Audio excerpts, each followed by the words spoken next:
Sin duda ha sido una auténtica bomba de relojería, ya lo intuíamos porque el documento era histórico. El pasado domingo, un hombre valiente, que pertenece a la Guardia Civil, se atrevía a romper el hielo, se atrevía a abrir la caja de Pandora, se atrevía a no ser cómplice de tanto silencio en torno a temas que nos interesan a todos. Repito lo de valiente y lo diré muchas veces porque pocas veces nos hemos encontrado, y valga la redundancia, con alguien que realmente hace un esfuerzo muy importante, un esfuerzo que no es sencillo, y es desde dentro, no solo confesar que ha vivido una serie de fenómenos, como habéis escuchado ahora mismo, en compañía de otros agentes de la Guardia Civil y de otros miembros de la Policía Nacional.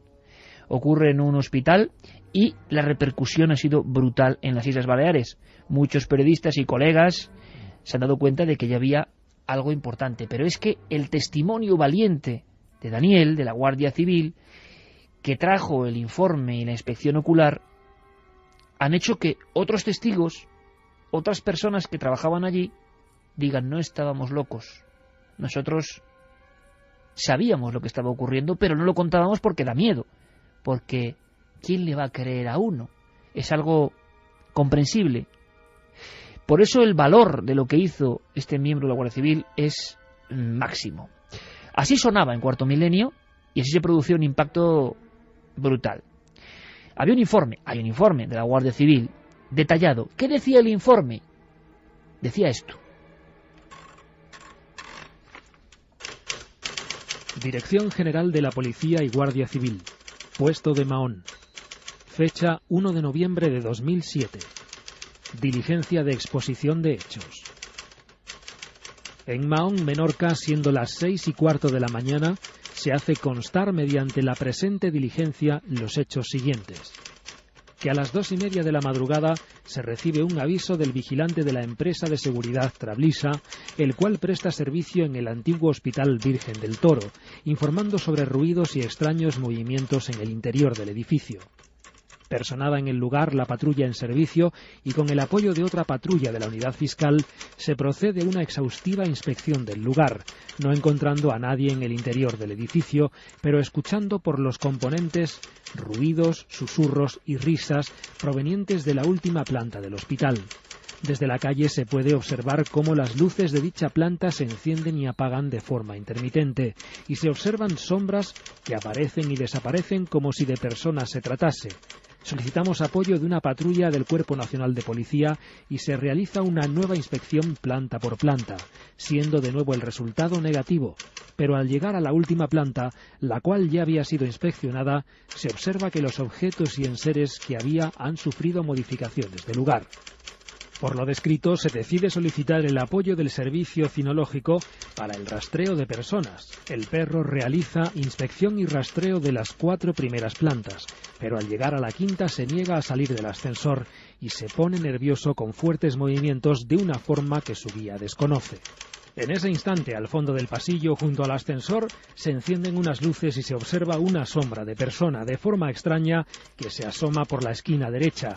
Se le avisa de la presencia de las fuerzas y cuerpos de seguridad y de que se procedería a disparar intimidatoriamente de no obtener respuesta, desapareciendo la sombra en ese instante. Al ir a comprobar dónde se podía haber ocultado y llegar a la altura donde estaba situada, se observa que no hay nadie y que el pasillo no tiene salida. Después de varias horas de inspección del lugar y después de los hechos constatados, solo cabe resaltar que ha sido un episodio paranormal, del cual no se puede sacar una explicación razonable de lo sucedido, presenciado por 8 testigos. Por lo expuesto, y dando un curso reservado y clasificado a este escrito, se firma a los efectos oportunos en el lugar y fecha señalados.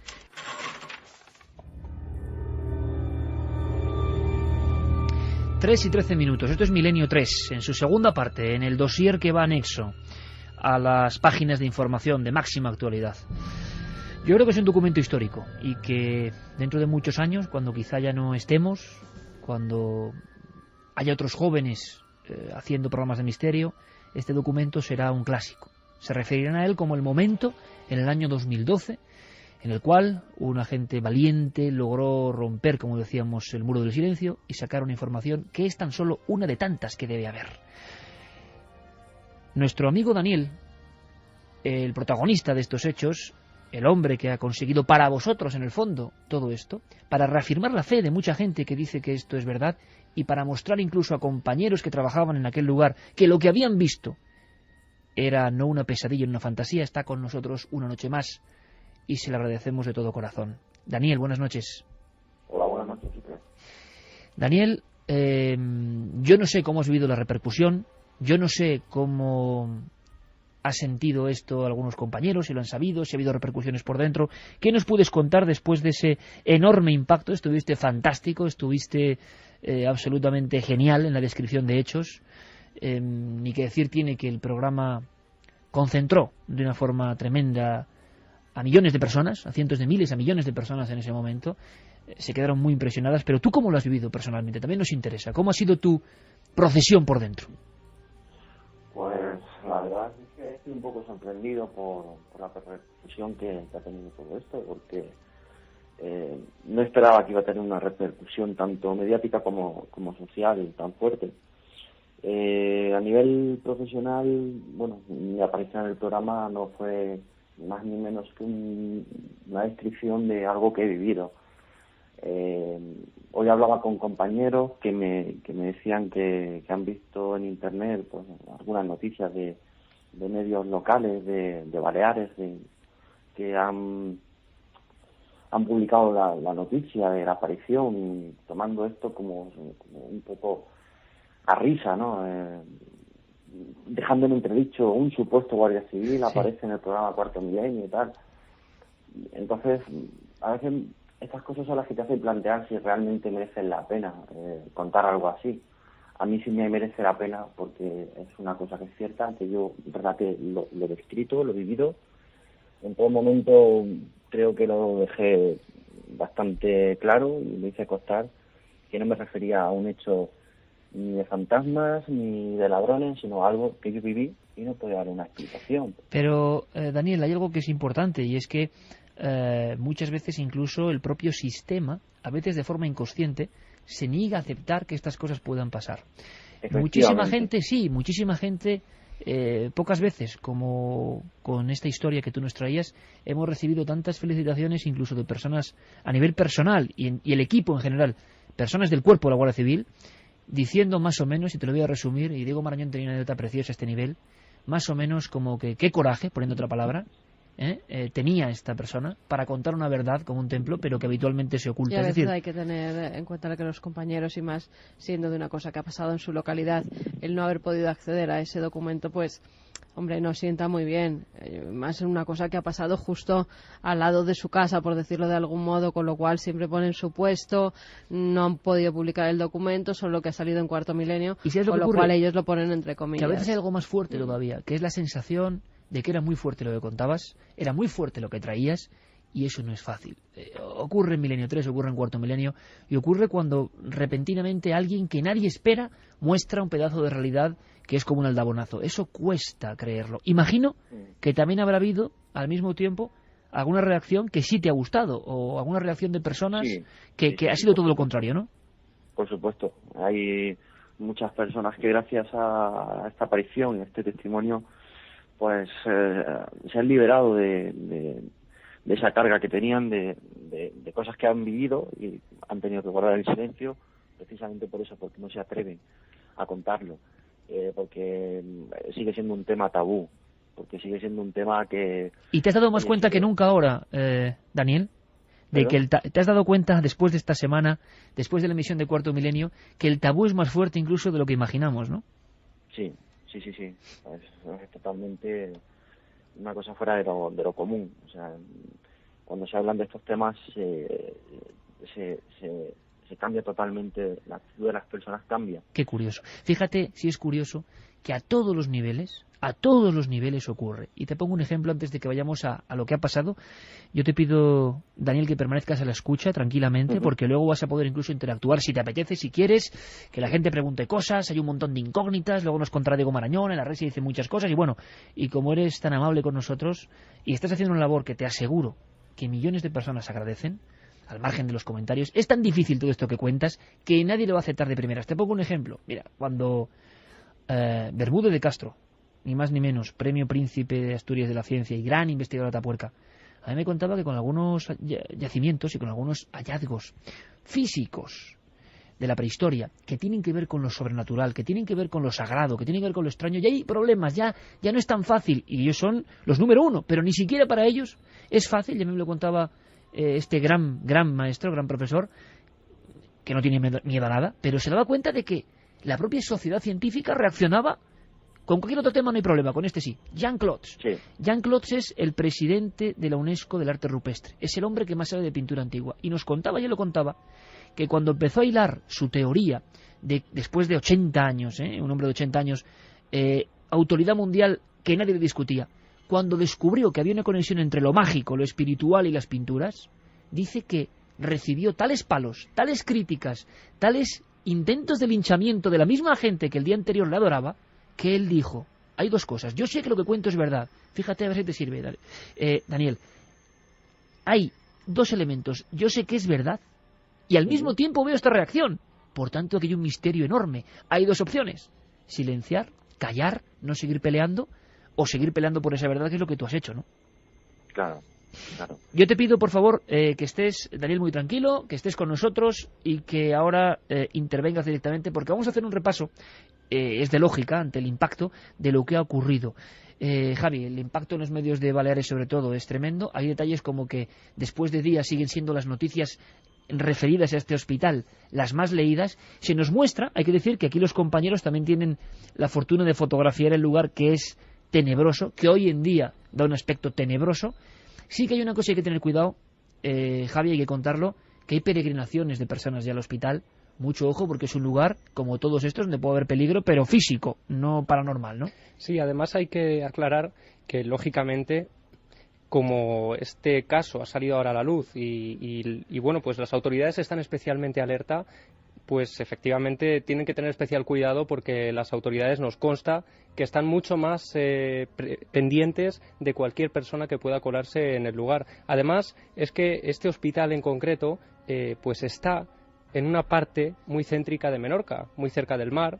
Es un lugar pues transitado a prácticamente cualquier hora del día, y precisamente por eso nos cuentan los periodistas y las personas con las que hemos hablado que desde que salió el tema en Cuarto Milenio, pues son decenas de personas las que se arremolinan a las puertas de este hospital a hacer fotografías, a pasar horas de su tiempo libre y a, bueno, pues a observar a las ventanas, pues para ver si ellos también se convierten en testigos de estos fenómenos. Que es muy difícil y que eso no tiene por qué volver a pasar, y es un poco efecto Palacio Linares, ¿no? Ya habían tenido problemas, pero con personas de carne y hueso, ocupas, parejas que buscan rincones de intimidad, pero siempre que se veían las cámaras, que tiene cámaras de vigilancia el hospital, pues inmediatamente intervenían. Ahora parece que están más selladas las puertas para que la gente no pueda entrar, porque hay peligro también, un edificio que está abandonado ya, peligros de derrumbe, de que pase cualquier cosa y de que alguien pueda tener un accidente. Y eso, por favor, que ha pasado en otros puntos de España.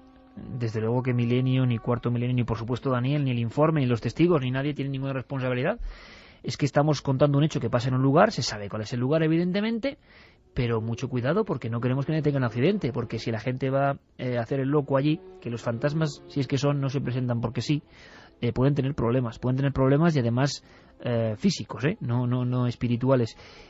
Mucha atención, mucho cuidado, por favor, y demostremos una vez más que los seguidores de este programa son de una pasta muy especial, como han demostrado siempre. Creo que es un programa que habremos salido 60-70 veces por España, y es que nunca ha habido el más mínimo problema con concentraciones que van de los 2.000 a las 8.000 personas, ¿no? Eso ya dice cómo sois, el talante, ¿no? Yo no quiero que haya ninguna... Además que es un sitio privado, no claro, pueden acceder a él, lo que pasa es que luego el impacto es tal cosas. Que la gente quiere vivir la noche de los fantasmas en un día. Ya, pues es como todo en esta sociedad, adelgaza en un día, aprenda inglés en un día y vea fantasmas en un día. Y es que esto no es así, y no es así. Y otra cosa, nuestro amigo Daniel vivió esos acontecimientos en el 2007. Hay una diferencia, hay 5 años respecto a cómo estaba todo. ¿Cuáles son los titulares que más pueden llamar la atención del impacto del caso del expediente X de la Guardia Civil, Javier? Para que te hagas una idea del impacto, así a bote pronto, esta semana y desde hace unos días vienen siendo, pues en Menorca y en toda la zona, pues vienen siendo noticia de especial interés, de especial calado, pues unos acontecimientos como por ejemplo que han cogido ya a uno de los pirómanos que causó grandes incendios en la zona. Esa ha sido una de las noticias de gran impacto. Otra, por ejemplo, el intento de emular la matanza de Columbine en la Universidad de Baleares, de una persona que quería pues detonar varias bombas en su interior. Imagínate la importancia que tienen estas principal, noticias a nivel nacional. Bueno, pues esta noticia del supuesto fantasma del Virgen del Toro ha sido desde luego una de las más leídas junto a todas ellas. Algo que dice bastante ya del interés que tiene la gente. Los titulares, desde luego, salieron ya al día posterior de emitir este reportaje. El mismo lunes, El Mundo, por ejemplo, pues publicaba uno de los titulares más rotundos. Decía: este hospital está encantado. Varios agentes de la Benemérita hacen un informe en el que cuentan los extraños sucesos que vivieron en la vieja clínica de Mahón.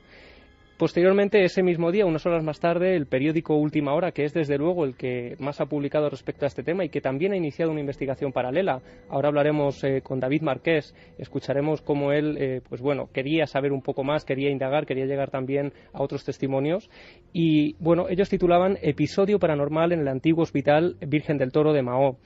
Y después, solo unas horas más tarde, esto es en el transcurso de casi una mañana, porque con estos titulares empiezan a llegar a la redacción de ese periódico emails o llamadas de otros vigilantes. Efecto aluvión. Claro, que a raíz de escuchar pues a nuestro testigo, a Daniel, se animan a contar lo que ellos están viviendo. Y además aprovecho para decirle a Daniel que desde luego que ha merecido la pena su testimonio cuando una persona, que escucharemos ahora después, nos ha comentado: gracias a él, pues pienso que ya no estoy loco, que es una cosa que yo he callado durante años, no me he atrevido a contar y ahora, por supuesto, que me atrevo a contarlo.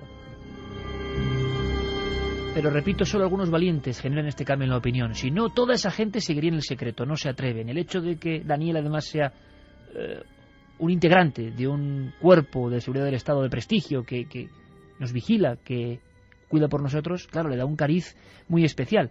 Pero es que han empezado a salir testimonios. Escuchamos, si te parece, rápidamente a Márquez, el periodista de Última Hora, que nos cuente un poco cómo ha sido ese aluvión.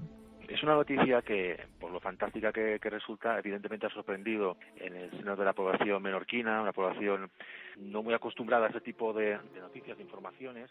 El Hospital Virgen del Toro es un hospital que durante más de medio siglo estuvo funcionando como tal, por lo tanto el impacto inicial ha sorprendido. El reportaje emitido por el programa Cuarto Milenio de 4 ha tenido un eco importante en la isla, y desde el periódico hemos intentado aprovechar exactamente lo que salía en el programa y a partir de ahí ver si podíamos conseguir nuevos testimonios que avalasen la existencia de realmente lo que ocurrió. Nuevos testimonios, 3:26, Expediente X abierto esta noche en Milenio 3. Podéis participar, Nave del Misterio, lo sabéis, lo tiene todo preparado Guillermo León en Facebook y en Twitter, y Milenio 3 con número@cadenaser.com. ¿Y ha habido nuevos testigos? Le preguntamos a este periodista local de Mallorca.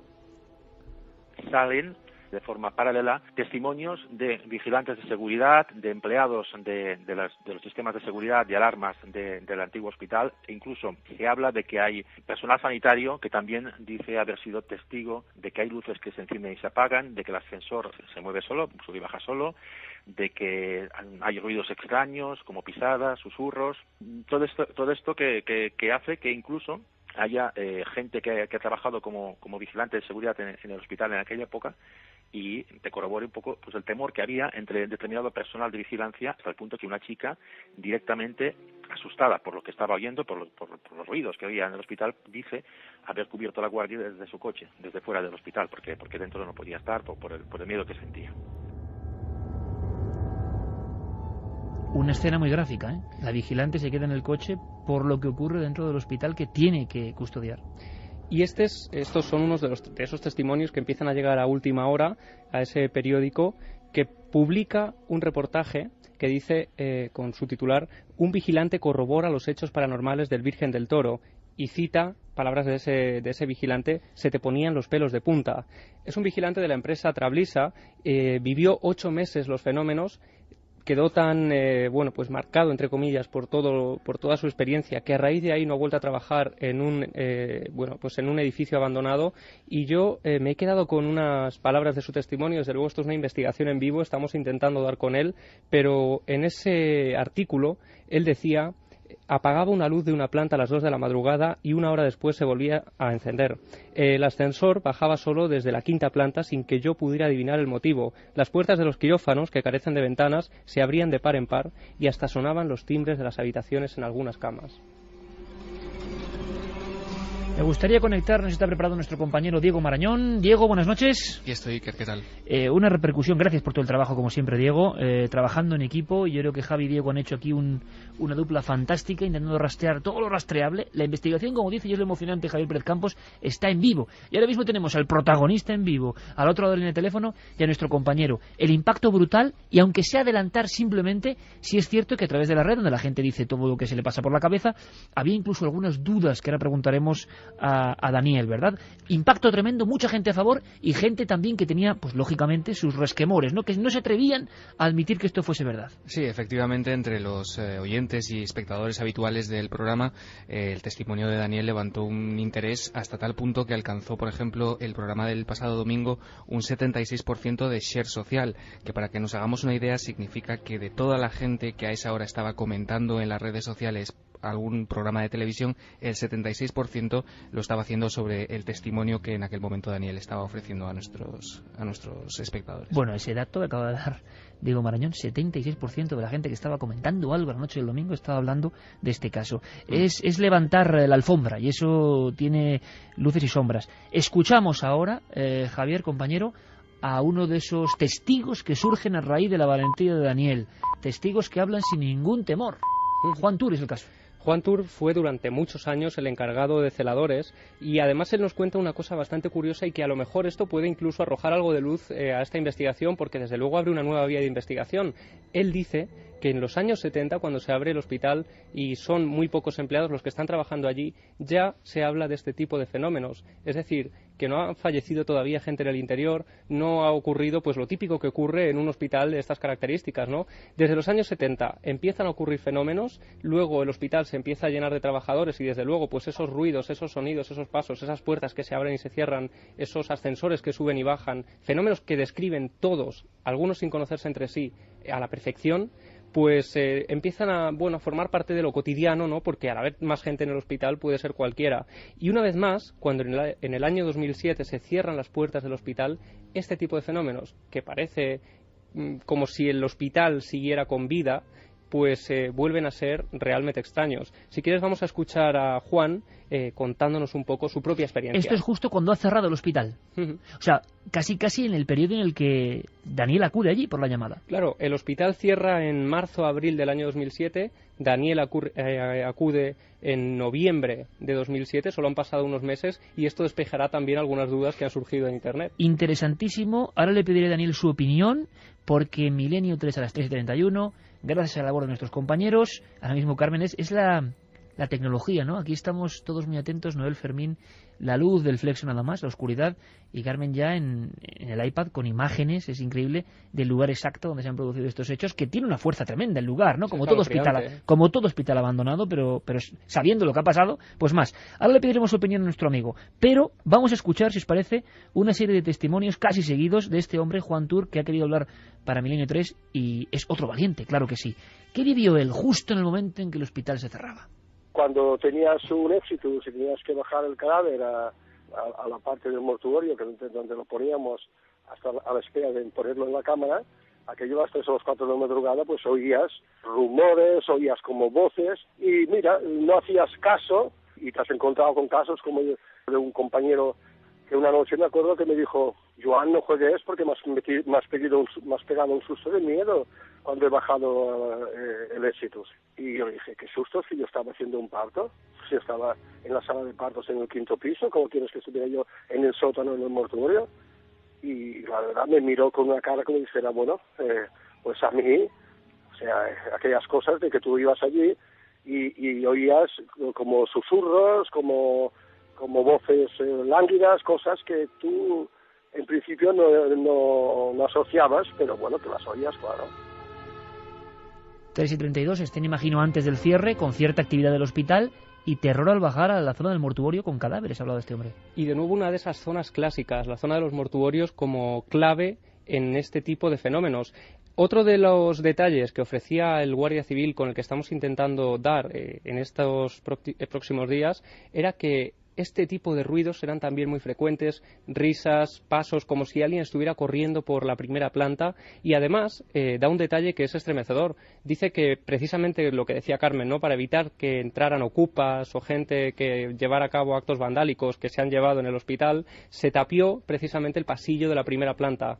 Pues aún así, cuando no había forma posible de entrar en esa zona concreta, seguían escuchándose los pasos, los ruidos de caminar y de risas en esa parte concreta del pasillo. Seguimos escuchando a Juan Tur y lo hacemos, él se expresa indicando que hay figuras como que se tumban, se alargan, pero quiere decir que se tumban en la cama, en este hospital. Escuchamos. En el mortuorio oía toc, toc, toc, y he ido 4 y 5 veces a ver si había alguien y no he encontrado a nadie. Dice, pero lo que sí me ha pasado, dice, es alargarme por la noche en una camilla, alargarse en una camilla de las que había abajo, que estaban sin usar para poder descansar ellos un poco, y alargarse a alguien al lado suyo. Él lo ha dicho bien claro, dice, yo le decía, bueno, venga, te hago sitio y ya está. Estamos hablando de que los médicos lleguen a estar tan acostumbrados a los fenómenos que ya no les inquieta tanto que haya una sombra. Es que esto me parece increíble.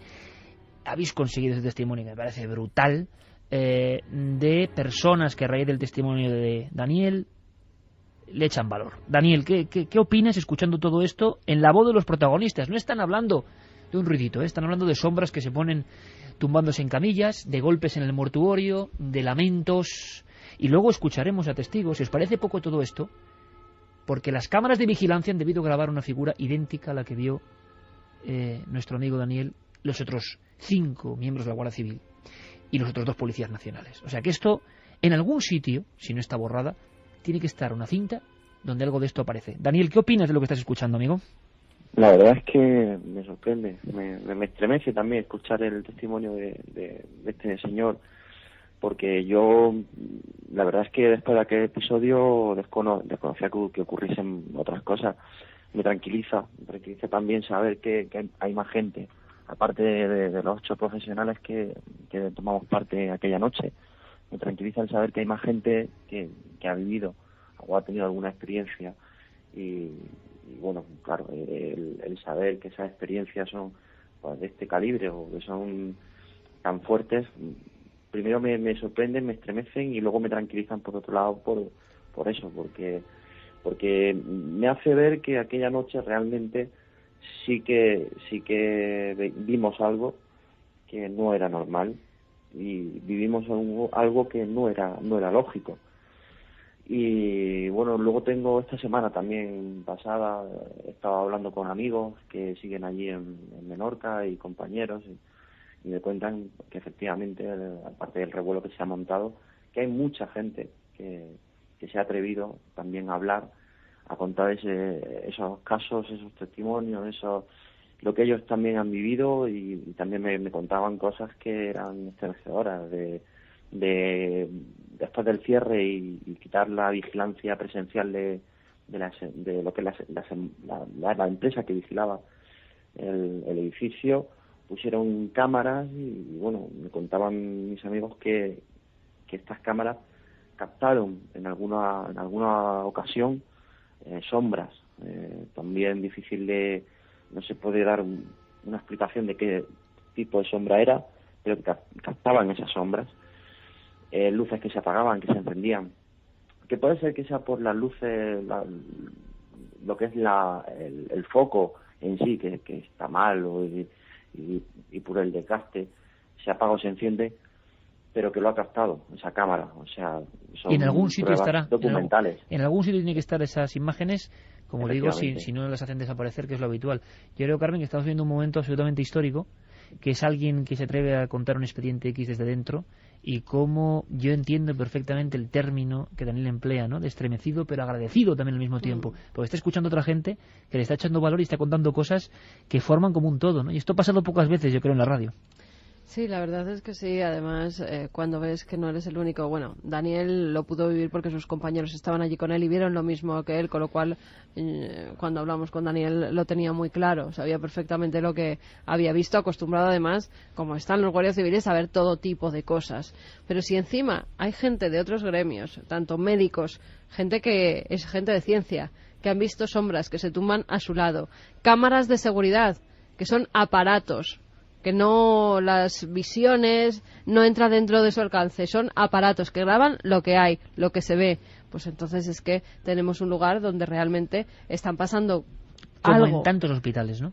Como en tantos hospitales, que son sí, lo que entrada pasa que de vida y de muerte al mismo tiempo, ¿no? En pocos hospitales ha tenido que intervenir la Guardia Sí, Civil, totalmente. porque realmente o se abandona el lugar o el trajeteo que hay en el hospital normalmente, pues sí te cuentan cuando vas a alguno, las enfermeras, los médicos, se nos enciende un piloto de una habitación donde no hay nadie y la noche anterior murió. Sí te cuentan que pasan cosas y que se ven sombras y que se han oído lamentos, pero claro, la Guardia Civil no acude, porque eso es un hospital que está funcionando. Muy cuando ya es nervioso. algo abandonado. Muy nervioso estaba el vigilante. Seguimos escuchando a Juan Tur, si os parece, no con luces que se encienden y se apagan, sino con otro elemento absolutamente clásico que yo no voy a adelantar y que muchos oyentes de Milenio 3 han escuchado en otros casos clásicos, también con hospitales de por medio. Escuchamos de nuevo este documento, Juan Tur. Y aquello de tú tenías el ascensor esperando para bajar cualquier cosa y de repente el ascensor ver que se iba solo, pues a mí me ha pasado muchas veces. Porque claro, si hay otra persona tú puedes pensar es que el otro compañero le ha cogido el ascensor, pero cuando uno está solo, es obvio que no la ha podido coger nadie más. Te digo, esto es una cosa que nos ha pasado a muchos. Este caso, además, a mí me recuerda, Iker, bueno, el tema de los ascensores es un clásico, como dices. Reina Sofía y tantos otros. Pero es que en Ciudad Real había otro hospital abandonado. Los vigilantes de seguridad también estaban atemorizados. Hubo incluso presencia de la policía local en varias noches por los fenómenos que se estaban viviendo en el interior. Yo conseguí acceder en uno de esos momentos. Tengo una escena grabada pues en la retina, que es que esos vigilantes de seguridad, para que te hagas una idea, por el tema de la crisis y bueno pues el sueldo que no llega y tal, pues llega un momento en el que tienen que echar a uno de los vigilantes, de forma que las guardias tiene que hacerlas solo uno de esos vigilantes, una persona completamente sola en un edificio enorme. Y además no solo eso, tenía que ir pasando planta por planta, pasando la tarjeta para fichar, para que estuvieran controlando en todo momento que él estaba haciendo las rondas, y había puntos del hospital en los que ellos tenían que avanzar por un largo pasillo oscuro de varios metros porque la zona de las luces, de los mandos de luces, estaban al final del pasillo. Para llegar a encenderlas tenían que, en completa soledad, caminar por esos pasillos eternos hasta llegar allí. Hay personas que estarán ahora en esa circunstancia, oyéndonos incluso. Y es que yo recuerdo además en concreto, en uno de esos momentos, hablando con la vigilante de seguridad de ese lugar, en la tercera planta de ese hospital, si no mal no recuerdo, estar hablando los dos totalmente solos en el hospital y de repente la puerta del ascensor se abre completamente sola con ese pitido que no se me borrará de la memoria. Son cuestiones de la energía eléctrica, cuestiones comprensibles. ¿Qué sentido tiene que algo de otro plano haga estas cosas? ¿O es que lo que ocurre afecta a todos los niveles, a las situaciones y a los engranajes de las estructuras de un hospital? No lo sabemos, pero Juan Tur, por ejemplo, de alguna forma nos contaba su filosofía resumida de lo que él le pasaba, este hombre que ha estado vigilando allí durante años, de esta forma. Teniendo en cuenta que es un hospital que desde el año 50 y pico ha tenido un promedio de X muertos diarios durante 50 años, que alguna ánima en pena debe haber por allí, y que está buscando su sitio o buscando a alguien con quien despedirse, no sé, alguna cosa. El factor de la creencia no se puede separar de todo esto, ha dicho Ánima en Pena, un lugar como un hospital que, repetimos, es membrana de vida y de muerte. Vamos a escuchar muy rápidamente y ahora entraremos en el meollo de cuestiones que tiene Diego Marañón y vosotros, amigos oyentes, por supuesto, para Daniel, vuestra opinión, vuestra sugerencia, si hay más informaciones que tienen que ver con este hospital. Pero esto es muy interesante porque habéis encontrado otro testigo que tiene que ver con el mundo de las cámaras de videovigilancia.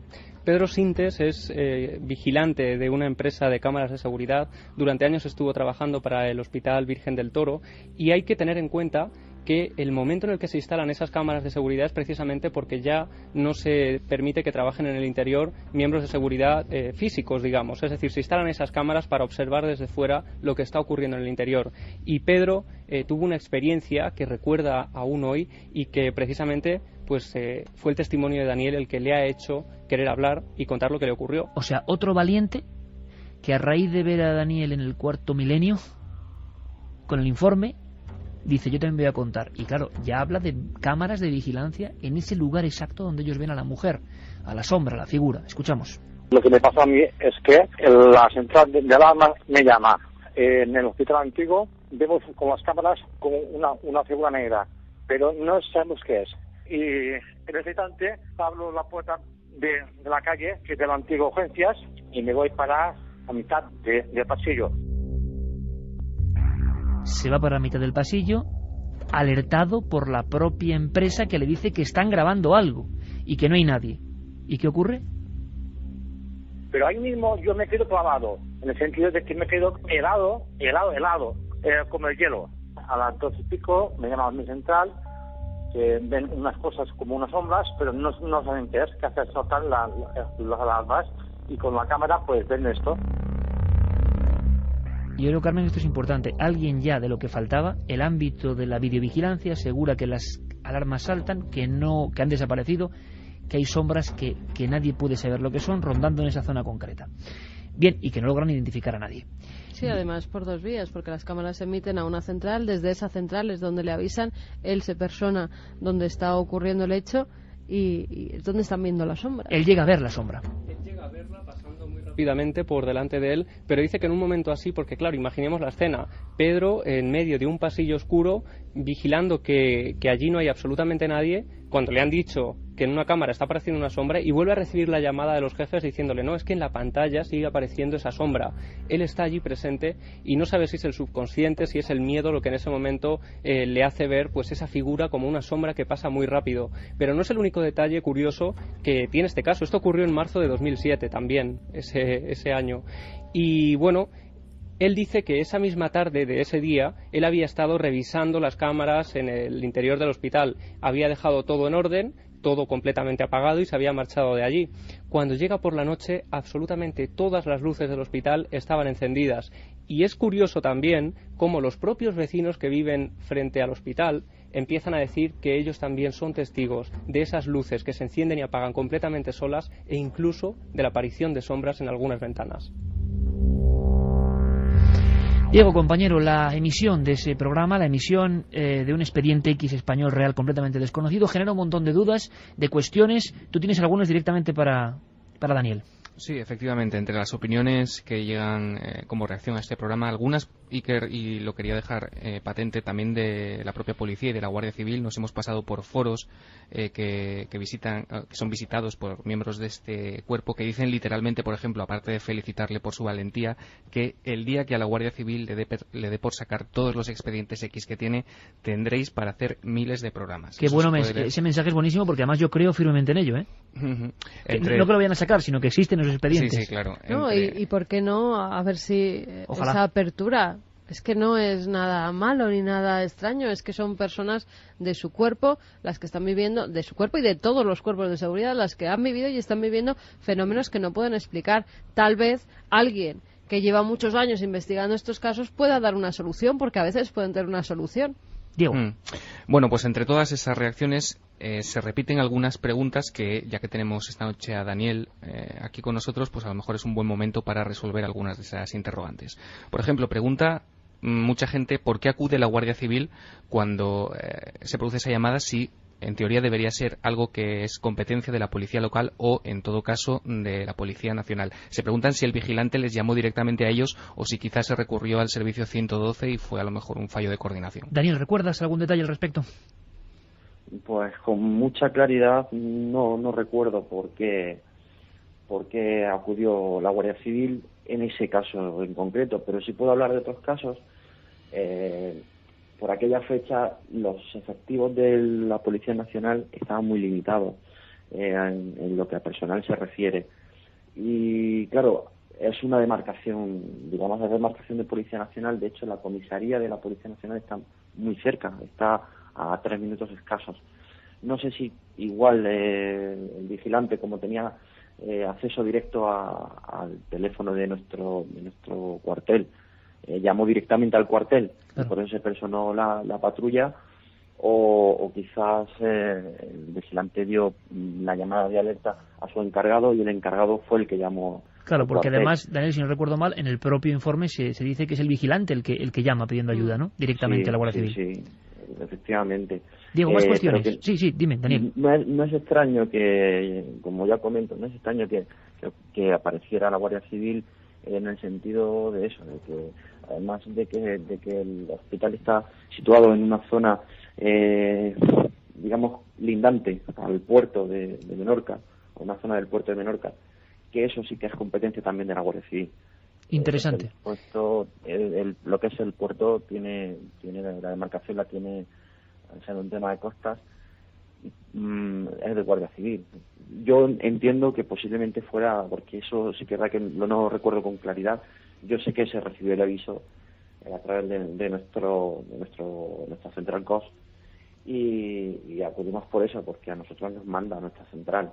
En ese caso. Claro, y además que son detalles, que será por eso. Claro, muy precisos que bueno, dentro de las Fuerzas de Seguridad de Estado conocéis perfectamente, y además tampoco quizá queramos entrar en tantas interioridades, pero Diego, hay más cuestiones más globales incluso, ¿no? Sobre el hospital, gente que ha vivido cosas, que ubicaba en esa quinta planta otro tipo de cosas. Efectivamente, se apunta por antiguos pacientes del hospital que en la quinta planta, que es la zona donde Daniel decía que se habían producido los fenómenos, estaba quizá en realidad ginecología y maternidad y no psiquiatría, que es lo que se habría apuntado en el programa el pasado domingo. Entonces la gente se pregunta que si en la quinta planta estaba ginecología, ¿por qué estaban las ventanas selladas, como apuntó Daniel? Daniel, ¿recuerdas alguna historia de este respecto? Sí, yo creo recordar que era psiquiatría. Ya, si la gente lo dice con tanta certeza, pues no lo voy a poner en duda, pero yo creo recordar que era psiquiatría. Y las ventanas estaban totalmente selladas. No sé si quizás es que se habían sellado por el tema de que al haber cerrado el hospital, las cerraron por motivos de seguridad o porque ya estaban así antes. Claro, tiene pinta de eso, Daniel, porque además incluso en las fotografías sigue viendo algunas totalmente tabicadas, ¿no? Que da la impresión que es más por el abandono del hospital quizá que por lo que hubiese en esa planta en concreto, ¿no? Claro. ¿A vosotros os contaron en el 2007 que eso era psiquiatría o os dijeron algo de esto? Sí, y gente de Menorca dice que era ginecología y maternidad, ¿no? Que doble contraste, por otro lado, ¿no? Nosotros cuando acudimos a aquella llamada, yo creo recuerdo perfectamente porque estuve hablando con el vigilante un rato y me lo dijo, que esta era la planta de psiquiatría.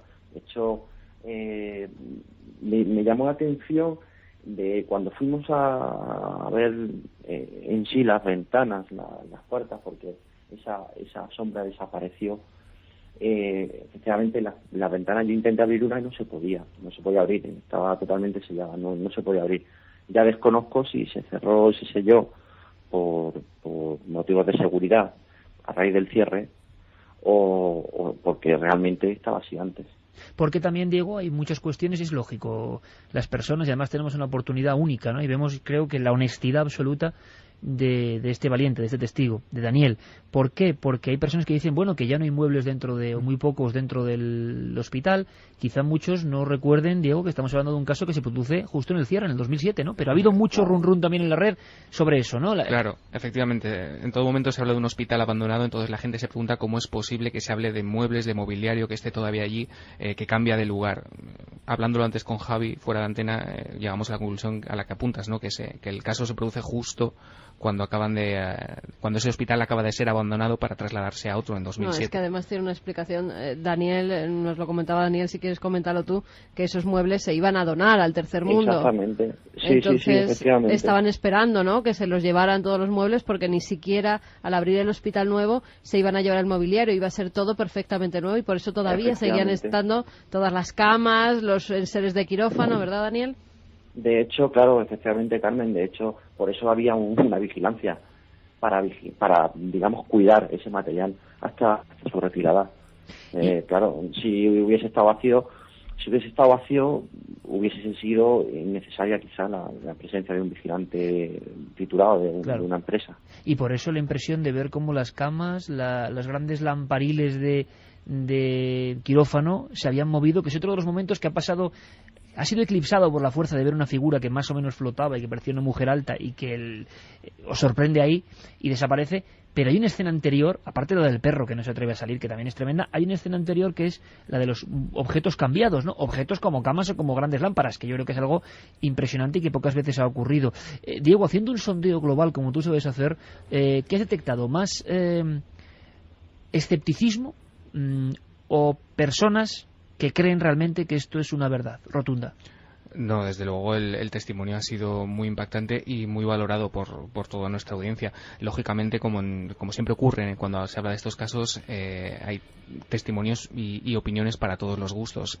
Probablemente los que le daban menos credibilidad se preguntaban todas estas cosas que estamos haciendo llegar ahora mismo a Daniel, ¿no?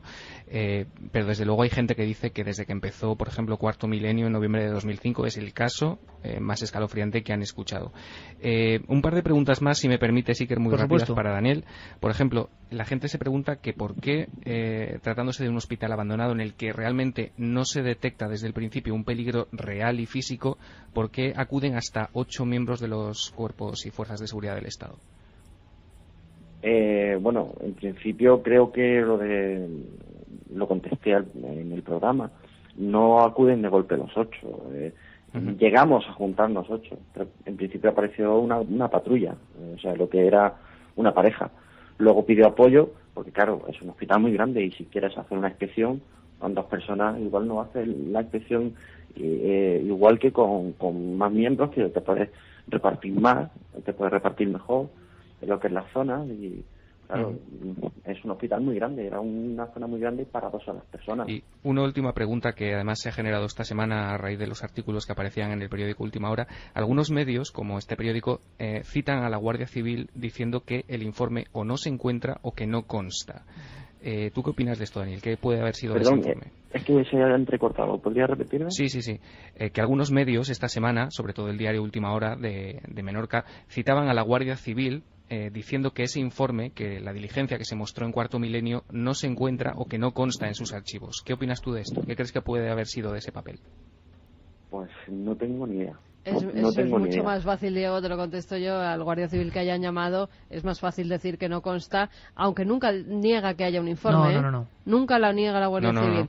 Otra cosa es que diga que no conste o que no tienen constancia de ello. Que es decir al periodista, porque muchas veces nos ha pasado, al pedir un informe, no sigas preguntando por esto porque no te lo voy a dar. Pero podemos certificar, Daniel, que el informe es absolutamente auténtico y que es un expediente X de la Guardia Civil, una diligencia con todas las de la ley y una inspección ocular, que quizá también apareció ensombrecida, pero que también adjuntaste.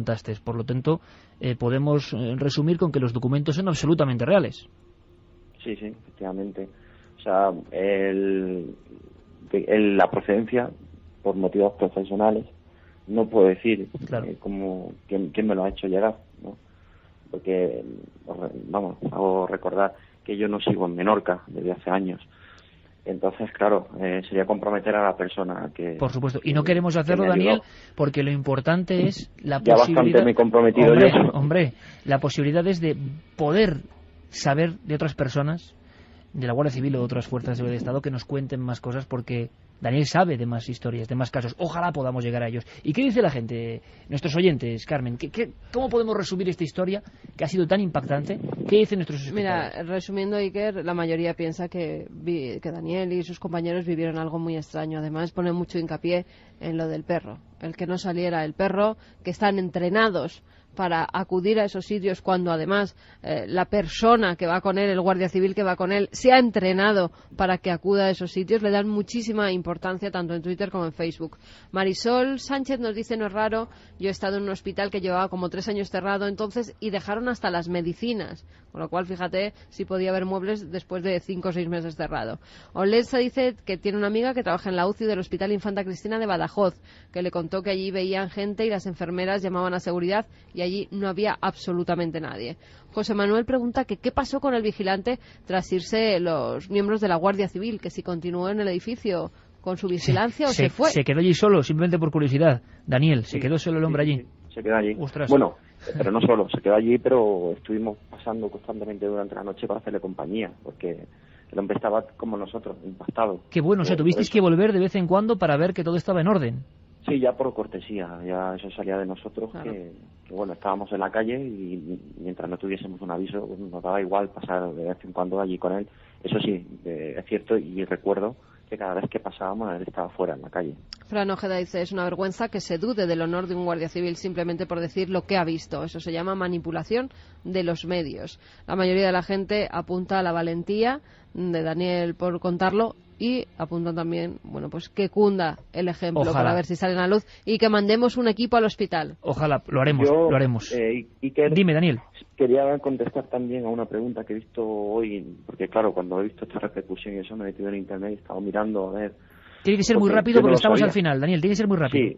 Sí, quería contestar a alguien que me decía decía en un foro o algo así, que le extrañaba mucho la presencia del perro durante la noche, y quería decir que en Menorca existía un gran compañerismo y efectivamente el perro no suele trabajar por la noche.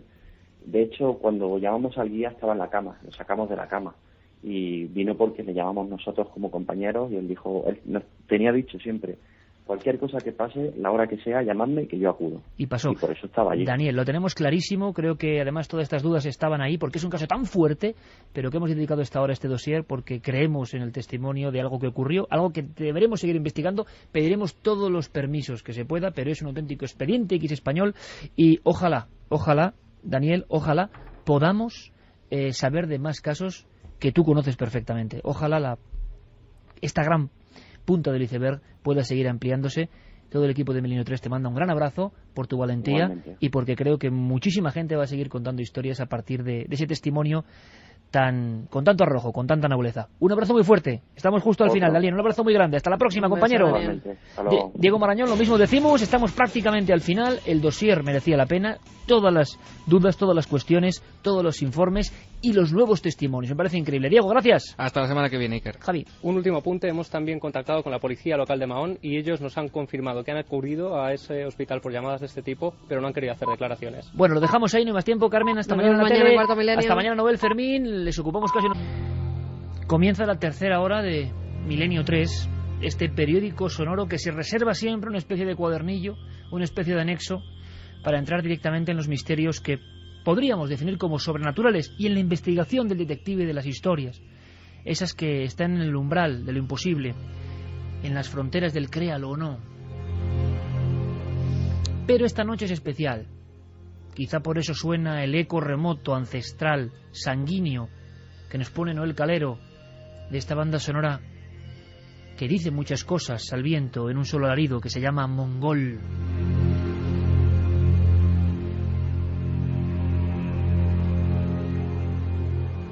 A veces los sonidos medio chamánicos, medio rituales, antiquísimos, tienen un nexo común, da igual la región del planeta.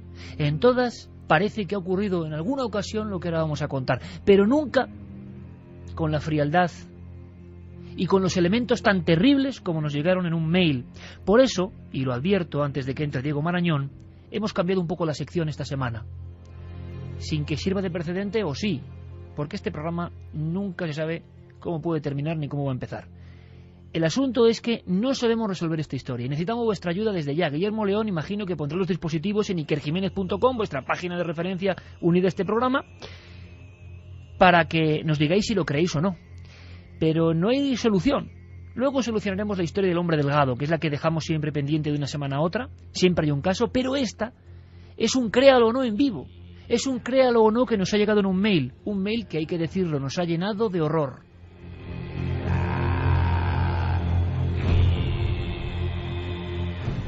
Un hombre, un empresario, llamaba, un hombre nacido en Canarias y que trabaja en un punto de África y que sabía algo que le había impresionado muchísimo y no es para menos.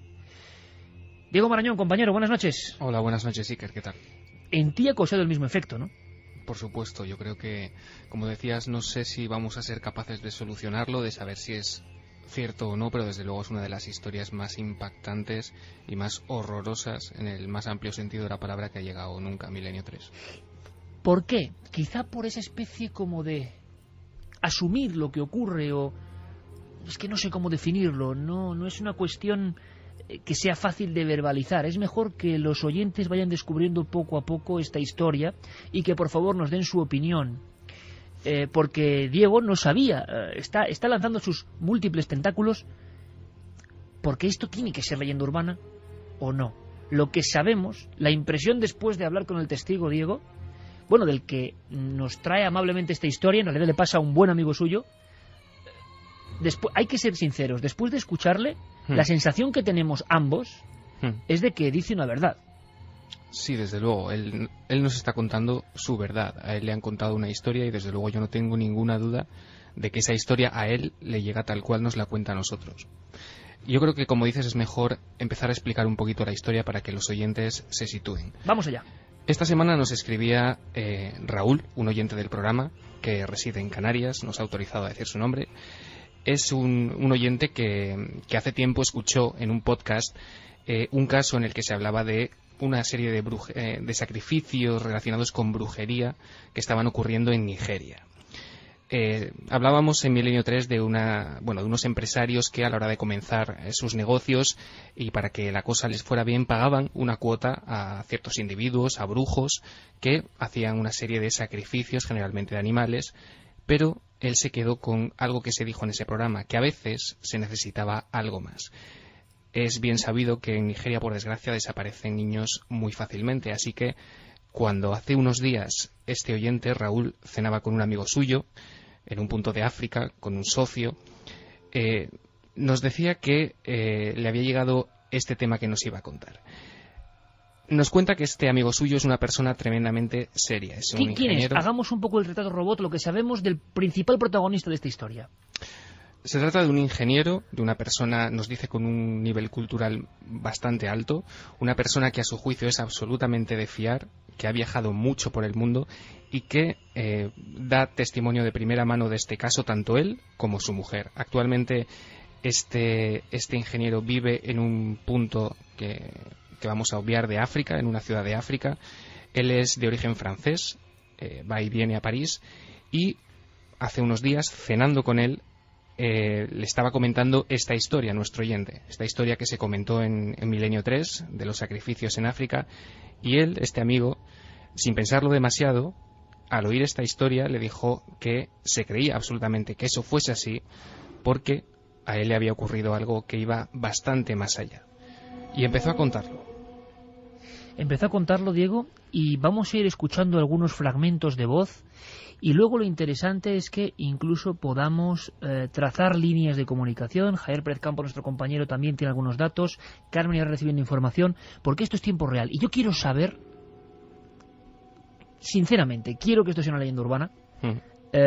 Y vamos a ver si logramos, haciendo un poco, ayudándote a ti como detective del misterio de este programa, a ir un poco más allá y a tener condimentos, nunca mejor dicho, suficientes para generar un espacio en el que digamos, bueno, esto no tiene sentido, está exagerado, o esto puede ser así. Porque la frialdad con la que se describe esto en este mail es tremenda.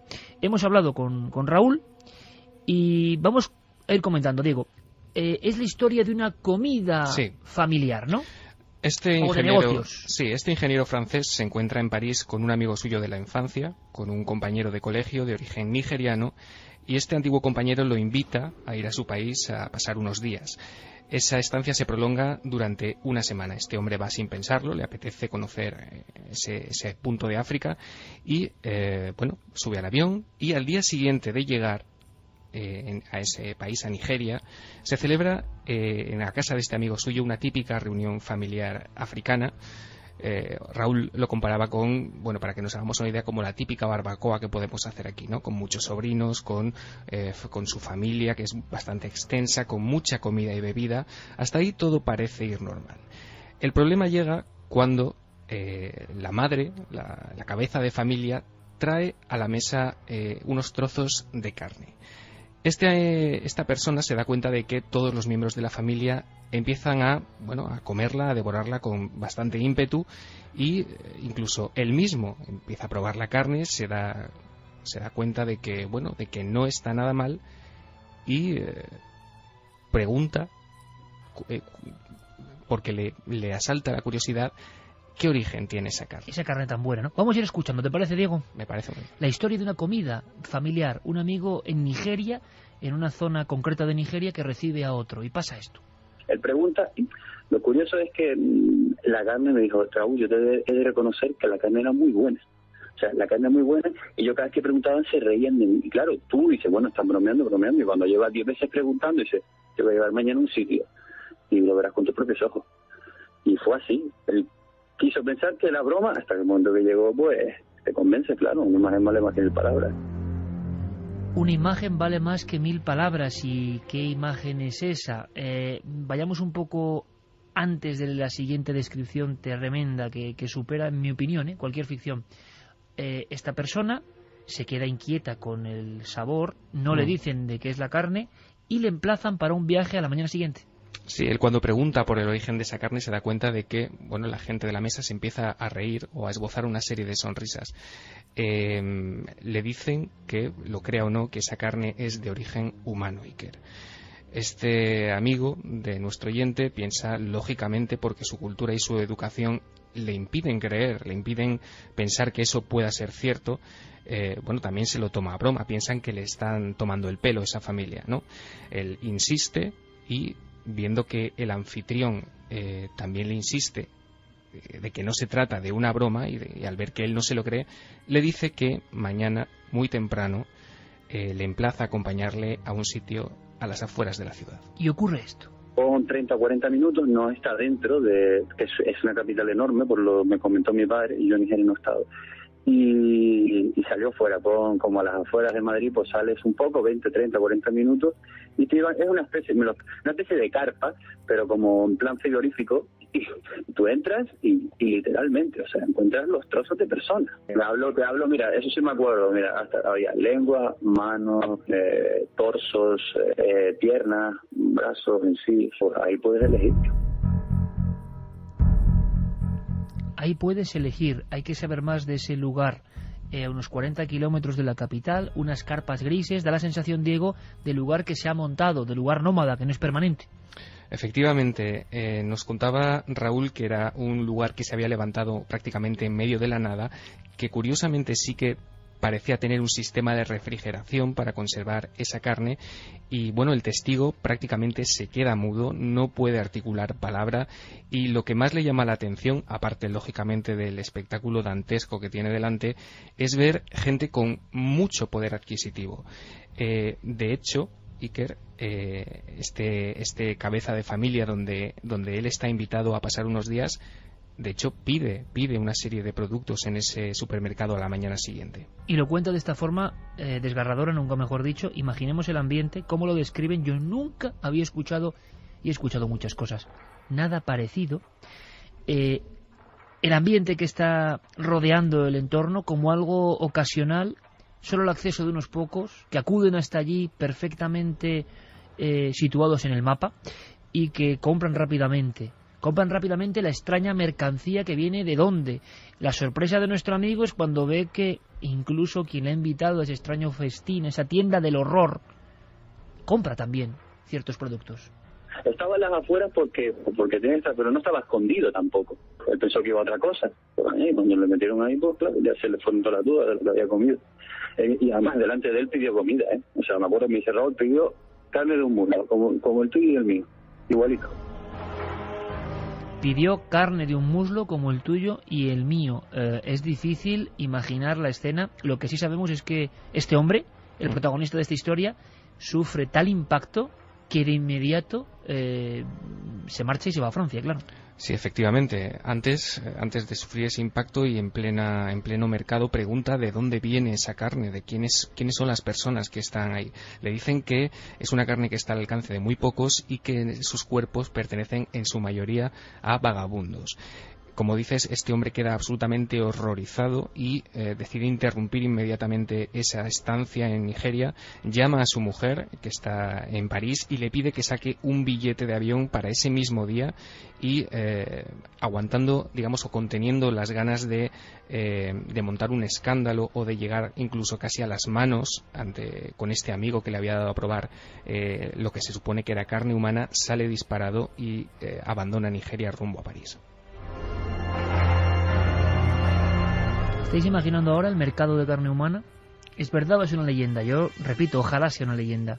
Aunque la semana pasada ya contamos unos crímenes de guerra, unos documentos oficiales, unos horrores inconcebibles en el Japón, y nos damos cuenta del espejo oscuro que somos nosotros mismos, ¿no? Pero es posible que haya una comercialización, una casi industrialización de la carne humana. Luego ahondaremos, porque yo creo que ni en películas he visto algo parecido. Y a veces la realidad, quizá el mito, quizá la leyenda, quizá la exageración de otros hechos, no lo sé. Lo que me sigue sorprendiendo es que superan a la mente de los guionistas. No hay ninguna fuente más que la naturaleza y lo que pasa, más sorprendente, más poderosa. Pero claro, es que esto... Él describe coches de valor, coches importantes. Eso sí es un elemento, digo yo, de la leyenda urbana. Ese concepto sí que me parece extraño. O no, o es verdad que es una élite la que va al mercado ambulante de carne humana. Hay una última descripción. Una descripción... sinceramente horrible. Es que nos hemos quedado helados con este mail. Nunca habíamos recibido nada parecido, y podemos decir que la solvencia y la honestidad en el sentido profesional de las personas que trabajan en África y que conocemos, que cuentan esta información, también nos sorprende. Es algo que les ha impactado, que les ha marcado. Esta es la última pintura de este mercado del horror. Amontonado como cuando vas a una carnicería normal y corriente, pero sin piel.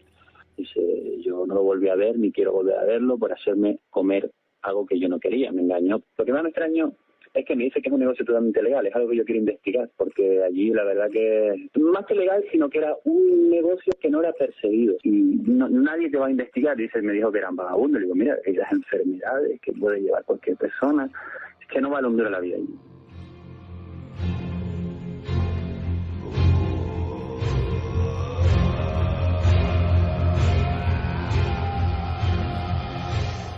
La bestia humana que da alaridos todavía en algunos lugares del mundo, bueno, en casi todos los lugares del mundo el alma oscura está presente, pero os lanzo la pregunta y quiero que me respondáis. ¿Habíais no solo escuchado, sino imaginado algo parecido?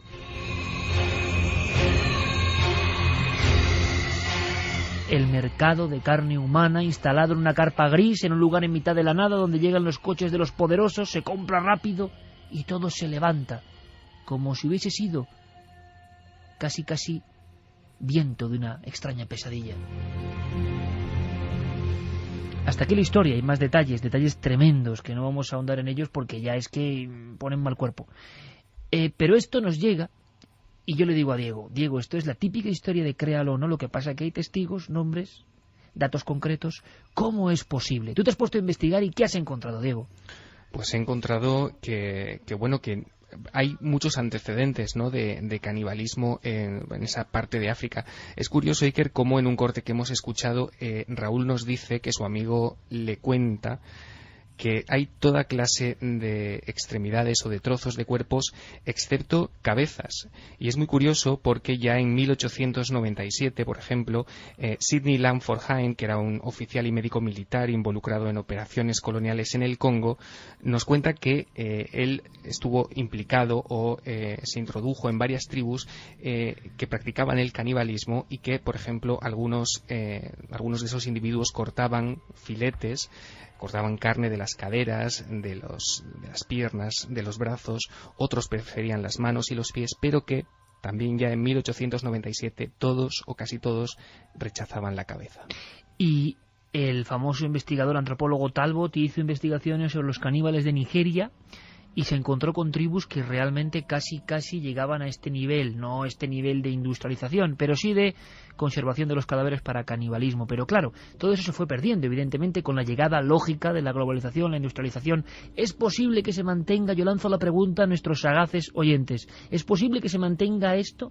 Tal y como lo cuenta esta persona, lo cuenta como alguien que de verdad se ha asustado con una realidad. Hay que indagar un poco más. De momento hemos preguntado a varios especialistas. Quiero que escuchéis en un tren de voces, como le llamamos aquí, en una especie de declaraciones hiladas, lo que dice Manuel Moros Peña, el doctor, especialista en el mundo del canibalismo, el profesor Botella, ni más ni menos, una autoridad mundial, antropólogo forense, José Manuel Novoa, explorador que ha conocido todo el África profunda, o Fernando González Siches, zoólogo. Yo creo que es un buen póker. ¿Qué nos cuentan? ¿Ellos lo creen o no?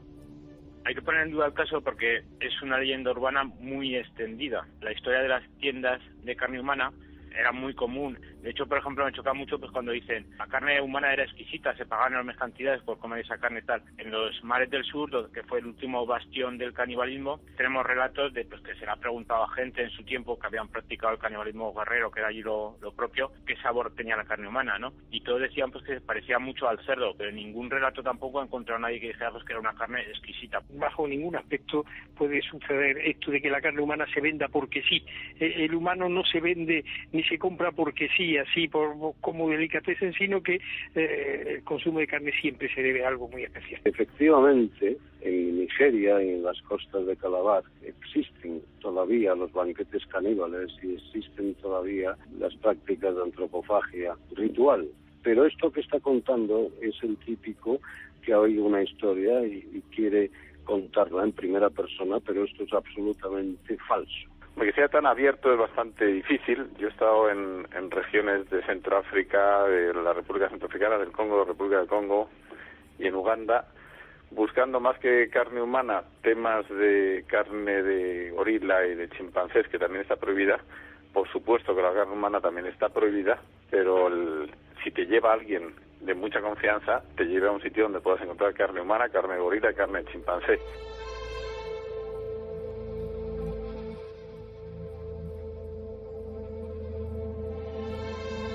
Ojo que González Siches en concreto, que sabe mucho de esto, sí que da una pista a esa posibilidad de que haya mercados, ahora dice, tan abiertos, tan soleados de alguna forma, tan a la intemperie, no lo sé.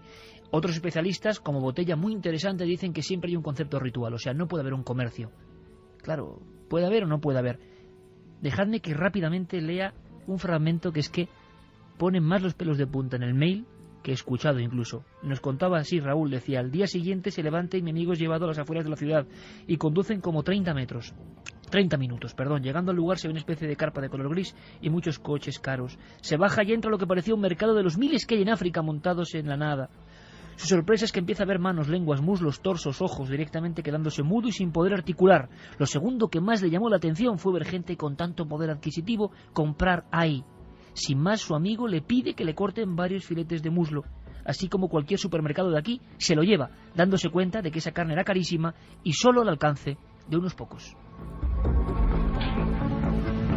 Tú, Diego, has encontrado algún documento paralelo que ya hablaba de conversaciones de venta de carne humana.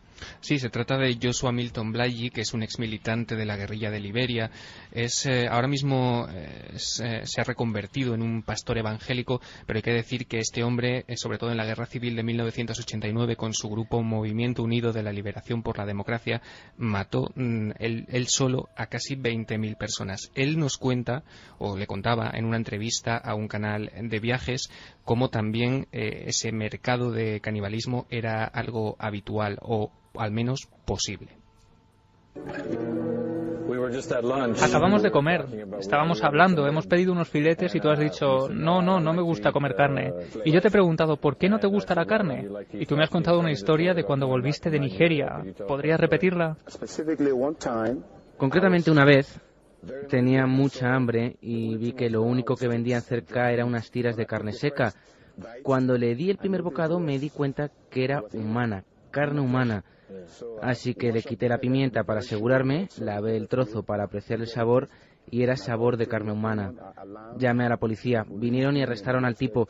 Les dije que era uno de los generales de Liberia. Les di mi nombre y les conté lo que hicimos. Comí carne humana varias veces, pero ahora me he convertido. ¿Comiste carne humana? Sí, muchas veces. ¿Qué comiste? Mucha gente come el corazón, pero cuando hay hambre la gente se come estos trozos porque son más tiernos. Ya, sí. De acuerdo.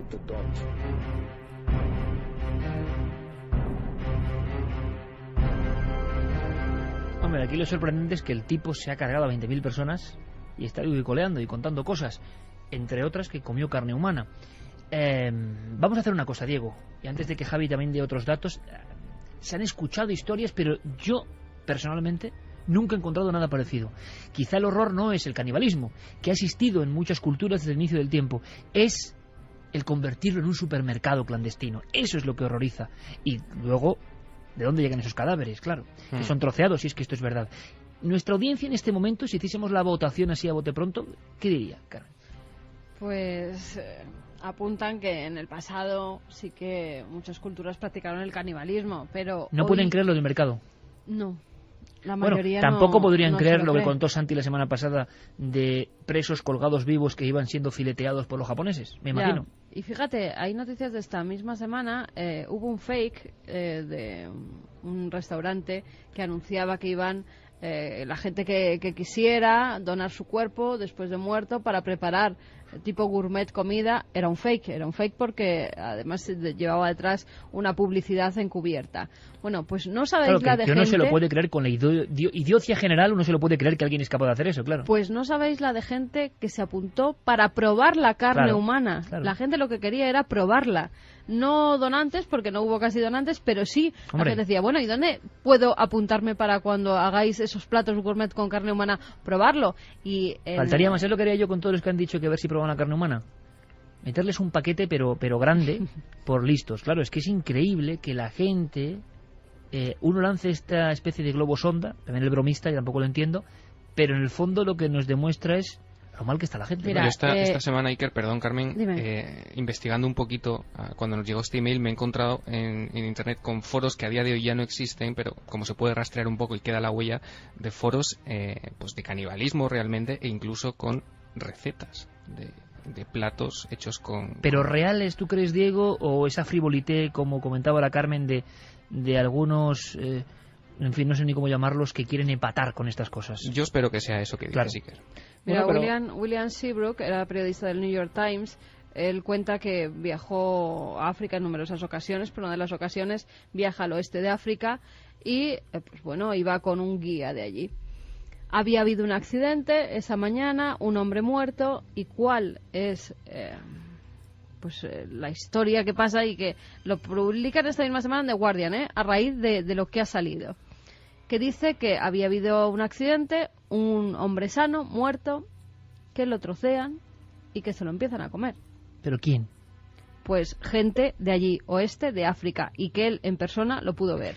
William Seabrook, periodista del New York Times, y que decían, era una carne muy buena, parecía de ternera, lo estoy traduciendo ahora mismo en inglés, era casi tan buena como la ternera, no podías pensar que fuera de una persona, un paladar con una cierta sensibilidad podría distinguirla del vacuno, era carne suave, buena, sin otro sabor, muy definido o altamente característico, no parecía cabra ni cerdo.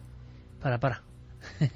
Esto es tremendo, pero claro, son hechos como puntuales. A mí lo que me asombra es lo de la tienda. Yo no sé si hemos encontrado el concepto tienda, Javi, navegando, porque decía, bueno, lo tengo muy claro, a este hombre que no le han engañado, le han contado una historia que le ocurrió a alguien que a su vez quizá lo haya oído y él buenamente nos lo traslada. A mí me extrañaba porque, mira, después de tantos años en esto, cuando los mails que te llegan o las cartas pegan fuerte, casi siempre detrás hay una historia, lo hemos comprobado muchas veces. Es la forma de escribir, es la forma de redactar, es la forma de la verdad que a veces ocurre y que uno dice, aquí hay algo de, cuidado, aquí hay algo de verdad. Y me parece que esto es lo que existe. Ahora bien, me extraña porque podía haber alguna imagen, alguna polémica, y sobre mercados de carne humana no hemos encontrado nada, ¿no? Mercados como tal, no. Sí que es cierto que hace unos meses circuló por internet un email cadena que hablaba de una especie de barbacoa de carne humana en Tailandia, donde se mostraban unas imágenes realmente crudas y que parecían auténticas. Que era como un rito, ¿no? Sí, y que finalmente, pues se acabó dando por zanjado diciendo que era una de esas leyendas urbanas que circulaban por internet. Pero las imágenes estaban ahí. Sí, las imágenes estaban ahí, pero se habló de uno de esos montajes que se hacen actualmente pues en una tarde prácticamente. Pero es cierto que en este caso, dejando ya de lado lo subjetivo o no del texto, hay una serie de factores que coinciden con otros casos bastante similares en el espacio en el que se narran, porque en 1931 un periodista americano, William Biller, que estaba interesadísimo en narrar a sus lectores cómo sabía la carne humana, y precisamente lo narró en un libro llamado Jungle Ways, el primer punto al que se dirigió fue precisamente África Occidental, porque había escuchado que allí no le sería difícil acceder a uno de estos bocados. Pero, y a colación, por ejemplo, de lo que decías ahora, en Holanda el canibalismo es algo completamente legal, siempre que no atente contra, bueno, pues contra la dignidad de la persona, contra su salud, y es decir, solo cuando implica maltrato o cuando viola decoro común es canibalismo ilegal. Pero eso ¿y cómo lo declaraba. ¿Cómo va a ser canibalismo sin violar a la otra persona? Es que tampoco lo entiendo Claro, bien. pues O autocanibalismo. autocanibalismo. De cesión nos lo de los contaba muertos. Santi, ¿no? En un programa de televisión que hicieron, que, o sea, si mutuamente tú y yo estamos de acuerdo en córtame un trocito y me lo haces a la plancha. Pero Lo es lo que pasó hicieron con en la Armin Meiwes, televisión. por ejemplo, también el caso del caníbal de Rotemburgo, que finalmente hubo una víctima que se prestó a cederle su carne. Es decir, es que hay gente dispuesta a cualquier cosa. Lo asombroso es el concepto, creo yo, de comercio, quizá, ¿no? Es lo que nos sorprende. Pero Cuando es hay que, rito, es uno que aquí no es que lo teníamos entienda. la vampira de Barcelona, que es cierto esto, su casa era un comercio. Sí, Era un supermercado donde la gente pudiente de nuevo encontrar Por cierto, que se cumplen 100 años de la vampira de Barcelona. diferentes cosas para realizar esos rituales. En este caso se creía que se curaban comiendo esos. Y en cierta forma. Y había una la especie gente, de comerciantes de la exacto, grasa, la los gente huesos. conocía esa casa. Era un supermercado de carne humana, en este caso de niños. Y era gente poderosa. Se Bueno, repite el arquetipo. Y hubo otro caso, además, bastante sonado hace un par de años. En La Voz de Galicia se publicó una entrevista a Jaime Peñafiel, el que fue durante años periodista de la Casa Real. A y Jaime, él que ha estado declaraba, en Cuarto Milenio y Milenio 3 también. claro, y él declaraba que una de las cosas más extrañas que le habían pasado ocurrió en 1976 durante una cena con el emperador del Imperio de Centroáfrica, Bokassa, que bueno, habían tenido una cena en el Maxims de París, y el último plato era un plato que él había preparado y que él había llevado explícitamente desde África. Él decía que era un plato de carne con salsa, que probó junto a varios compañeros y que que lo describían como delicioso. Él también dice que era una especie de delicatessen, y cuando le preguntan qué era aquello, él le responde que es carne humana. Lo que pasa es que eso ya tienen que trasladar la carne desde África hasta París, tienen que pasar, eso ya. Pero Peñafiel, por tanto, ha comido... Peñafiel cree que ha comido. Bueno, y no solo eso. ¿Qué puede superar en cuanto a bizarro esto? Peñafiel ha comido carne humana. No solo eso, él declaraba además que, interesado por esa carne que él había comido, estuvo haciendo unas indagaciones, y él declara, literalmente, al cabo de unos meses nos enteramos que la carne procedía de unos escolares de Bokassa que había ordenado asesinar explícitamente para esto. Bueno, mandamos un abrazo a Jaime, que nos tiene mucho afecto, hay que decirlo, y que siempre escucha este programa. Y pero le que no mandamos creo que por las fronteras se pueda pasar carne humana de niño desde Mombasa hasta París, y encima en Massim, que te lo cocinen. Excepto, hay un gran libro sobre los caníbales africanos dictadores presidentes, publicado hace no mucho tiempo, excepto estos grandes, poderosísimos, billonarios reyes de África, caníbales, que los ha habido durante todo el siglo XX, que viajaban en sus propios aviones, que no había fronteras y que no había para ellos absolutamente nada. Y hemos tenido ejemplos, y por cierto, muchos políticos se han relacionado también con ellos. En fin, la extraña entretela. Diego, antes de comentar una cosa, me gustaría volver a escuchar opiniones, no de los oyentes, sino de nuestro póker de expertos en África y canibalismo, porque escuchad por favor lo que nos contaba Fernando González Siches de lo que él ha podido ver y de personas que han visto cosas. Que han tenido alguna experiencia de encontrarse, por ejemplo, cadáveres. Él creía que se estaban encontrando ahogados a 2 personas, y lo que tenían eran un poblado cerca de un río, como te decía, en la zona ecuatorial de la cuenca del Congo, y lo que tenían en ese poblado era 2 personas que habían muerto en el pueblo, les tenían ablandándose en el río para comérselas, y te lo decían con toda tranquilidad. No es que hubiera un comercio, ni las habían matado para comérselas, ni nada por el estilo, pero era carne aprovechable. El hambre es terrible. En Siberia se conocen casos, incluso hay una fotografía de que en un mercado no, en medio de la nieve había un puesto donde se vendían restos de carne humana o trozos de carne humana, pero obviamente era por hambre. El culto de los hombres leopardo, que durante siglos estuvo atemorizando a este país y a Sierra Leona, que era una especie de secta, pues que efectivamente practicaron el canibalismo para adquirir propiedades mágicas, consumiendo la carne humana y la sangre de víctimas que las propias aldeas tenían que ofrecer, y que luego hasta bien entrado el siglo XX.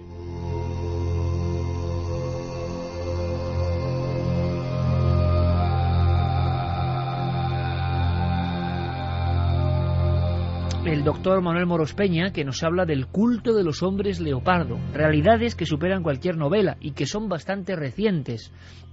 Y cuidado con el poder. Ha habido películas importantes, ¿no?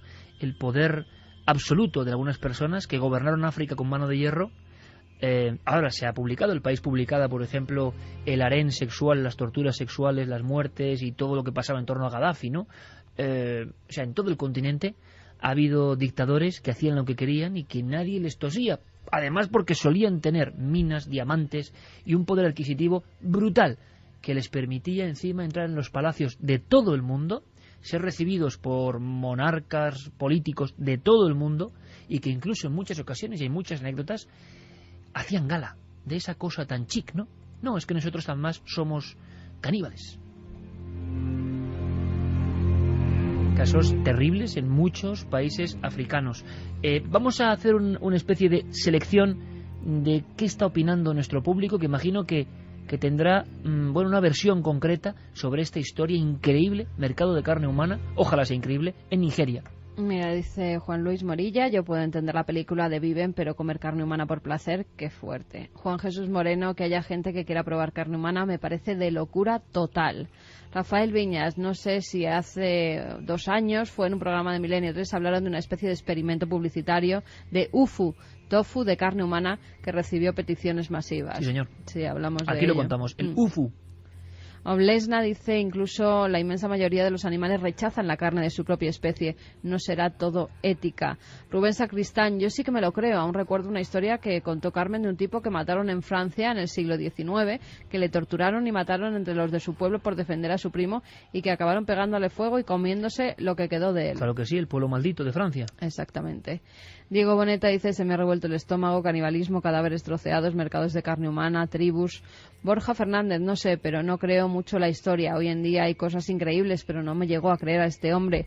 ¿Por qué no lo denunció antes? Hombre, dentro del mercado, viendo ese ambiente, estando en Nigeria y rodeado de gente que compra carne humana, si esto es así, ponte tú a denunciar que igual acabas en el gancho. Claro, nos decía nuestro oyente en el email que no lo había hecho por temor a represalias, claro, sobre todo. Claro. Y Diego, y viendo un poco que evidentemente yo creo que también hay una autodefensa de nuestro ADN, nunca mejor dicho, y queremos, eso ocurre muchas veces y es curioso. Cuando vemos una noticia terrible, luctuosa, ¿os habéis dado cuenta? Yo creo que es una cosa que compartimos todos los seres humanos. Intentamos no creerlo o poner ciertas condiciones. Bueno, esto seguro que es un ajuste de cuentas, esto es una cosa que no me puede afectar a mí porque es increíble que el ser humano llegue a este nivel de maldad.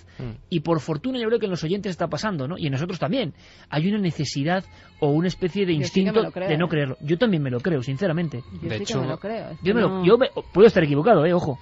De hecho, Iker, nos decía Raúl en su email que él era consciente de que lo que estaba contando puede parecer la historia de una película gore y que desde luego a mí me dijo por teléfono que no pretendía ni que le creyésemos ni que le dejásemos de creer, que lo único que quería era aportarnos ese testimonio que, como dices, tiene esa novedad, sobre todo del factor mercado tan al aire libre, que puede recordar además, Iker, a argumentos de películas como la saga de Hostel, ¿no? Ese club sí, selecto. Pero son esos mercados que solo conoce un grupo de gente muy determinado y que van allí porque saben lo que se vende. Sí, 30 minutos en coche desde esa ciudad, es que no todo el mundo tiene coche allí. Negro, ¿no? Suena a mercado negro y al lugar que ya sabe la gente pudiente de allí que puede ir a comprar determinado tipo de carne, en este caso humana. Bueno, había una cosa muy curiosa y es que en Nigeria había habido muchos problemas. He visto la noticia y habían protestado contra la película Distrito 9 de alienígenas y un mundo de una África absolutamente degradada, y estaban muy preocupados porque había escenas de canibalismo, al parecer. Qué curiosa paradoja, ¿no? De momento vamos a hacer una cosa, lo dejamos ahí, Diego, y si a partir de ahora recibimos alguna pista, algún dato, alguien sabe algo, amigos que tenemos y que escuchan este programa en la red en África, bueno, pues que nos digan algo, desde luego, porque nos ha dejado esto realmente helados. Ahora, si te parece, Noel, ponemos la música referencial de Créalo o no, y rápidamente resolvemos la historia de ese hombre un poco más fantasmagórico, el hombre delgado.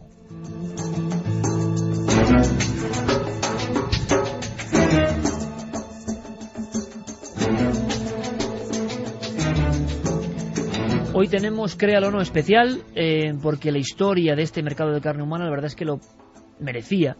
porque queremos saber más, queremos investigar con vosotros. Ojalá lleguemos a decir que esto es un fraude y que por fortuna nuestro amigo lo engañaron, le contaron algo que no era exactamente así, aunque parece difícil por la rotundidad de las pruebas, de los hechos y de cómo se cuenta.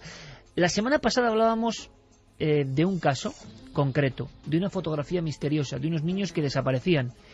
Y a veces en su última foto, por detrás, surgía alguien. Ese alguien es el hombre delgado. Y la encuesta, elaborada y mantenida por Guillermo León en ikerjiménez.com, ¿qué dice a día de hoy?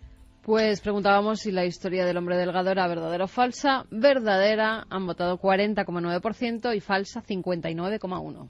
No está mal, ¿eh? 40 a 60 más o menos. Sí. Diego, ¿solución?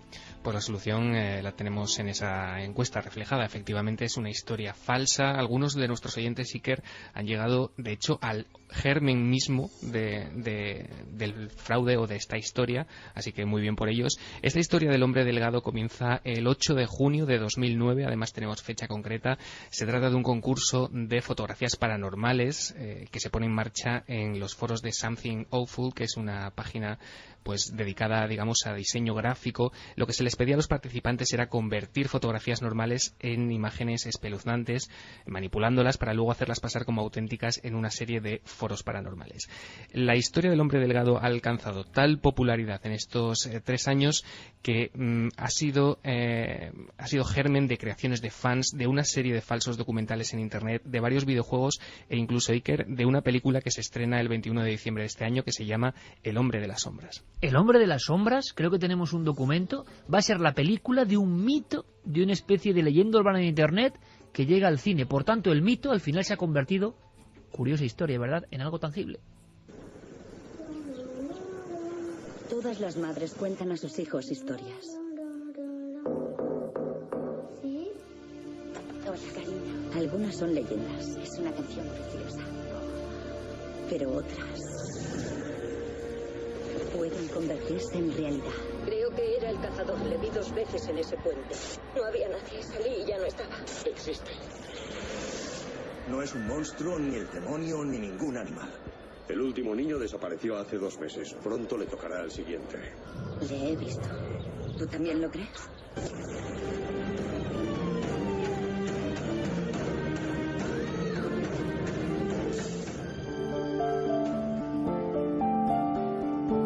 Habrá película del hombre delgado. Hay que decir una cosa, y es que algunas de las fotografías estaban muy bien resueltas. Tenían esa pátina del misterio auténtico y de verdad parecía que esos muchachos que jugaban en un parque habían recibido en el último flashazo una imagen, habían recibido una visita extraña, habían recibido una presencia que estaba ahí como en segundo plano, pero claro, sí que había en algunos de estos casos un elemento que ya era un poco increíble, de ese hombre delgado, de ese hombre pálido, de ese hombre que les observaba con aviesas intenciones, surgía algo en ocasiones, ¿no? Claro, surgían una especie de tentáculos un poquito extraños. Iker, lo que hace quizá un poco diferente este caso, y quizá a lo mejor por eso ha triunfado más que otros fraudes fotográficos, es que en este foro, además de aportar, digamos, estos documentos gráficos alterados o retocados digitalmente, se aportaba un contexto, se aportaba una historia como la que contamos el año pasado, de esa desaparición de 14 niños en la ciudad de Stirling, en California. ¿Que la historia era real o qué? No, la historia era inventada, pero no ¿También? Siempre. Claro, la historia era absolutamente inventada por usuarios de ese mismo foro, pero es algo diferenciador. No siempre se inventa un contexto. No era una fotografía suelta, ¿no? Claro, se inventaba también pues esa especie de fondo, ¿no?, de historia macabra que la hacía desde luego mucho más espeluznante a esos documentos. Pero sin embargo el éxito de este hombre delgado, el éxito de esta leyenda ha empezado a crecer, y ya lo que ocurre, la marea, y es bueno dejarlo claro, es un fraude, ha acertado la gran mayoría de nuestro público, pero ya es irreparable de alguna forma. No, desde luego se ha convertido en un icono de nuestra época, en una auténtica estrella de Internet. Tiene páginas web dedicadas únicamente a la figura de Slenderman. Al creador, que se llama Victor Search, un usuario de ese foro, le entrevistan y es considerado pues una especie de celebridad entre los seguidores de esta especie de monstruo con tentáculos que atrapa a los niños de noche. Pero quizá la esencia de todo esto reside en algo que va más allá. Y es que hay algunas fotos, y eso, Carmen, tú lo sabes bien, y lo sabemos bien todos, Guillermo León, todos los que estamos aquí, que pueden ser reales o no. Habitualmente son reales o inexplicables las que tienen ese algo. ese algo no es definible, ese algo no pertenece al mundo de los píxeles de la informática, es, como en un cuadro, la expresión que se nos devuelve al mirar a esa imagen. Y la del hombre delgado estaba muy bien hecha, tenía no solo que era creíble, lo malo del hombre delgado es que había muchas fotos del hombre delgado. Claro, entonces, se ponían a buscar y decía, así fotografiado, parecía Wall-E. Ya no es tan creíble, porque las fotos que nos llegan, que pueden ser o de algo misterioso o de algún error que han tenido, que se ha podido reflejar cualquier cosa, ninguna, si es verdad, es igual a otra. Claro, y además las fotos originales, las 2 primeras fotos que se suben a ese foro, tienen también el componente de ser muy sutiles. A mí me han llegado a preguntar, ¿pero qué es lo que tengo que ver en esta foto? O sea, hay que mirarlas muy cuidadosamente, a lo mejor, para descubrir dónde está el hombre delgado. Tienes que tener el ojo entrenado. Claro, muy bien hecho, pero yo creo que todo esto bebía de una cosa que sí que es real, o que por lo menos no se ha descubierto el fraude, que da bastante miedo, y que ocurrió.